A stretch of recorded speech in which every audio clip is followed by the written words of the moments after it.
Free will is a fascinating and debated topic in philosophy and science. It means the ability to act or choose without being constrained by necessity or fate or God. Some theories claim that humans have free will, while others deny it completely. Some argue that we have a limited type of free will, while other positions completely reject this idea. In this video, I will show you why the main theories of free will, the most prominent theories, are flawed and introduce a different theory, which is not my theory. We'll get to whose theory it is later in the video, which solves the main issues with other prominent free will positions. So, with that, let's jump right into the video. Okay, so why does this all matter? Why do we care about free will and what the theories are relative to it?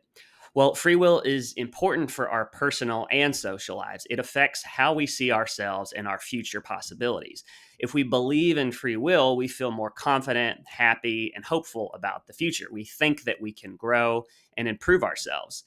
If we don't believe in free will, we may feel hopeless and helpless. We may think that our fate is fixed or random. Free will also matters for how we relate to others and how we organize society. A culture that believes in free will emphasizes moral choices and consequences. It rewards good actions and punishes bad ones because it assumes that people are free to make their own choices. A culture that doesn't believe in free will has less regard for individual morality, and it explains human actions by other factors, which could be biological or psychological or even sociological, depending on the specific theory of, in most cases, determinism that we're talking about. Okay, so let's just run through some of the commonplace positions on free will that you may have heard before. There are three main types of arguments around the issue of free will: there's determinism, indeterminism, and compatibilism. And most theories of free will are some form of one of these three main types. Determinism, excuse me, says that all events are inevitable. They're the inevitable results of prior causes and natural laws. To determinists, we are all like billiard balls. We're in motion because of previous collisions that we've had with other billiard balls. Things have knocked into us and therefore we're moving. Indeterminism says that human action is not bound by natural law. According to this view, we can make random or uncaused choices that demonstrate our free will.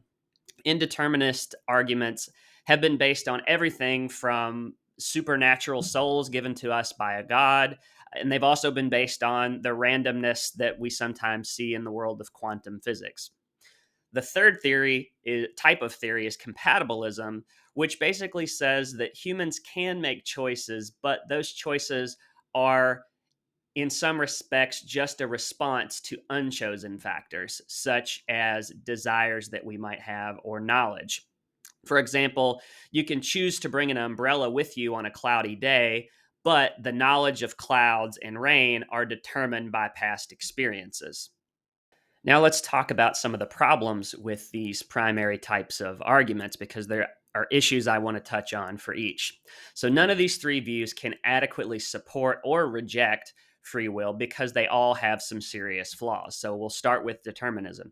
Determinism violates the law of cause and effect by necessity because it claims that every event has to be caused by a previous cause, a prior cause, except for the first one, which obviously is illogical. Their viewpoint requires a prime mover or a big bang to kind of put everything into motion.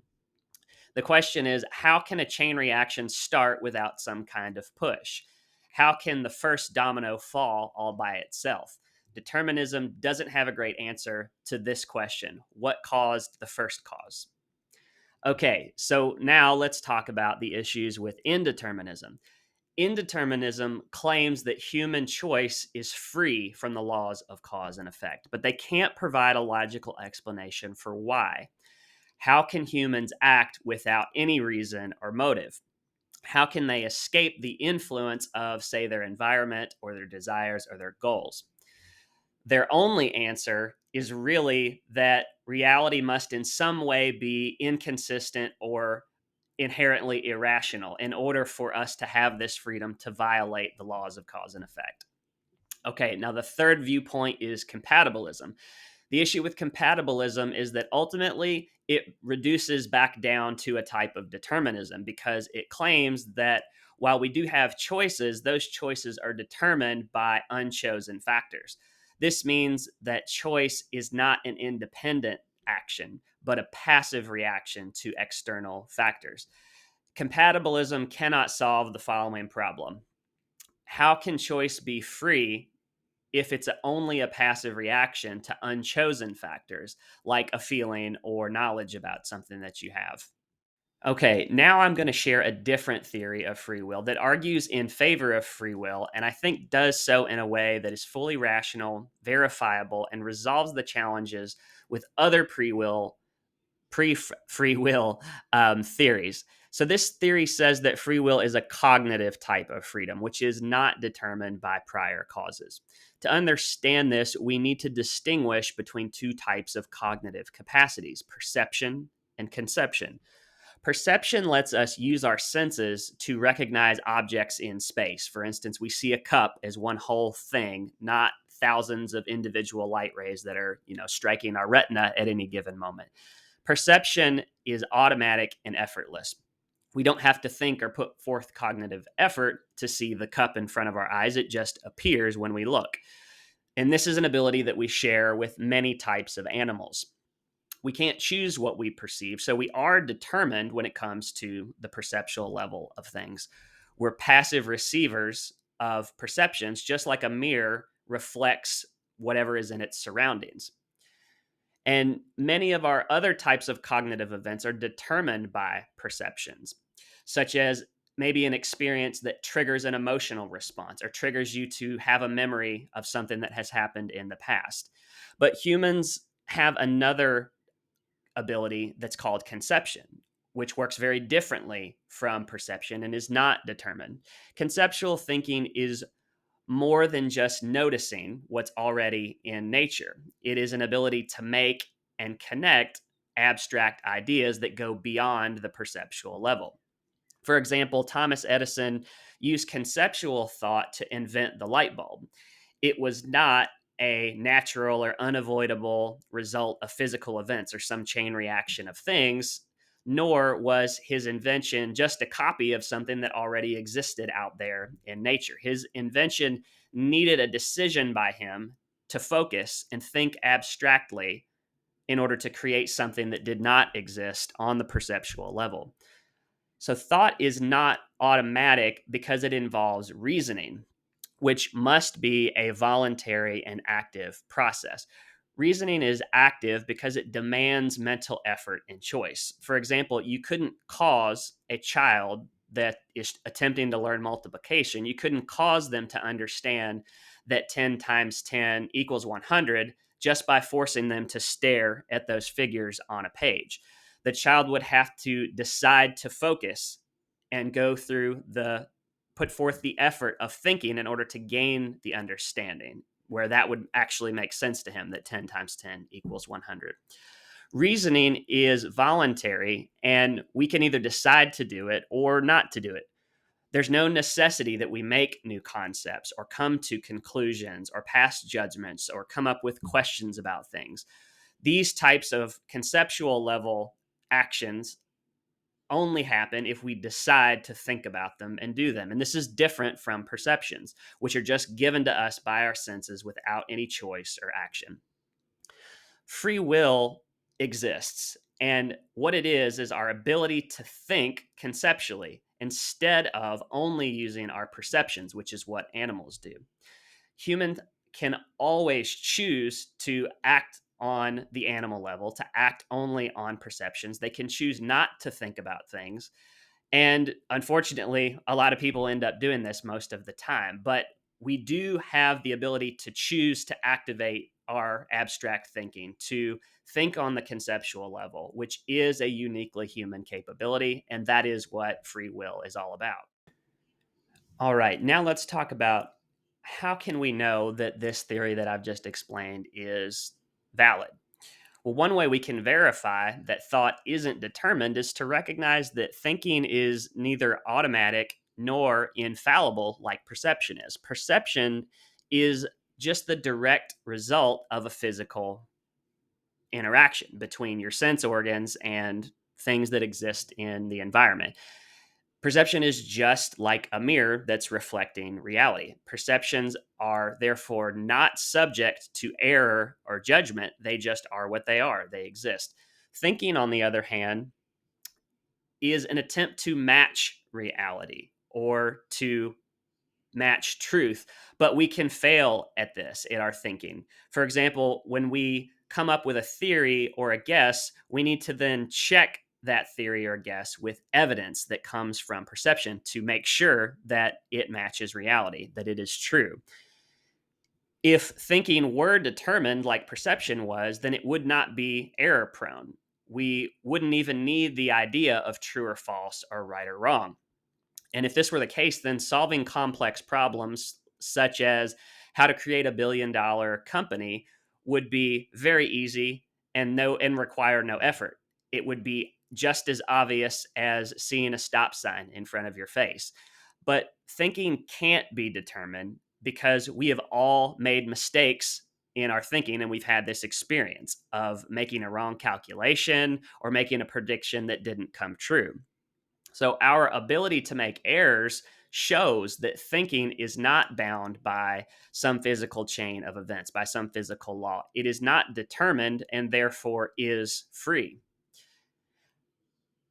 But the fact that conceptual thought isn't determined in the same way that perception is doesn't mean that the universe is somehow contradictory. It just means that causes start with things, with agents, and different types of things or agents have different types of causal capabilities, different types of things that they're able to do, that they have the freedom to do. Plants are free to grow upward from the soil, but they're determined in their location. They're physically, planted in the soil and they're not able to move. Animals, on the other hand, have freedom of locomotion. They can move around and look for food and run from danger, but their thoughts, what happens in their mind psychologically, is determined by perception. Humans, on the other hand, have the freedom of conceptual thought, but the truth or falsehood of whatever it is that they're thinking about is ultimately determined by reality because they have to try to match it. They have to try to come up with conceptual level arguments that match what's actually true in the real world. So when you understand that different types of things have different types of freedoms, different types of capacities, then it becomes clear that the ability to think is synonymous with free will. And it also becomes clear that free will is a part of human nature because we all have this ability to choose to think or not to think. All right. So I want to say a quick word about the free will studies that we hear about in the news constantly that purport to prove that we don't have free will. Many of these studies come out and they claim to show that our choices are determined by something happening in our brain. Do these studies disprove free will when free will is understood as the ability to initiate conscious thought? No, they don't. Nearly all of these popular studies focus on studying non conceptual mental events. So they study habits or they study automatic associations that we've made. Some of them study random actions that people take, or they look for electrical signals that indicate impulses in the brain. At best, the conclusions of these types of studies just further confirm what we already know introspectively, which is that many of our non conceptual psychological activities are automatic. For example, if I tell myself to randomly choose a restaurant in my town, unconsciously, processes are happening behind the scenes in my mind. I'm not going to pretend to understand how they work, but these unconscious processes go into effect and they bring a restaurant to my mind without my effort. Something just popped in there and I wasn't involved in choosing it here in this moment. But to scientifically prove that the selection of this restaurant was unconscious only proves what was already obvious to me through introspection, which is that non conceptual mental processes are determined. They don't require my choice. None of these studies, the ones that are popular that we hear about, tell us anything about conceptual thought. Free will, as I have defined it in the past few minutes, is necessary for scientific thinking and can't be disproved by any experiment, because experiments require people to make true or false judgments. They have to assess the results of their own experiment, right? If you grant the existence of true and false judgments, then you can't avoid granting free will. Free will is a prerequisite of science. And so the whole idea of having a scientific experiment that proves that we can't think is problematic. I'll put it that way. So I don't think that we should take any of those seriously. All right, so this wraps up the video. Hopefully, you're seeing that this is a really unique and convincing explanation of free will, which brings much needed clarity to this whole debate. This theory of free will is not mine. It was formulated by the philosopher and novelist Ayn Rand. While she is popularly known for her radical ethical and political views, she is actually, I think, a more profound innovator in the field of epistemology, the theory of knowledge. And though some of the explanations and examples in this video are my own, they are just my way of explaining her ideas. The theory of free will is the choice to focus, to think or not, and that is her achievement. And her theory is based on her really innovative theory of how conception actually happens, on how human beings form concepts. So, if you're interested in learning more about Ayn Rand's theory of free will, I'll provide some links in the show notes to a lot of the relevant work that both her and some of her followers and students have done in the past few decades. So hopefully you got a lot out of this video. I'd love the feedback if you found it helpful, and thanks for listening.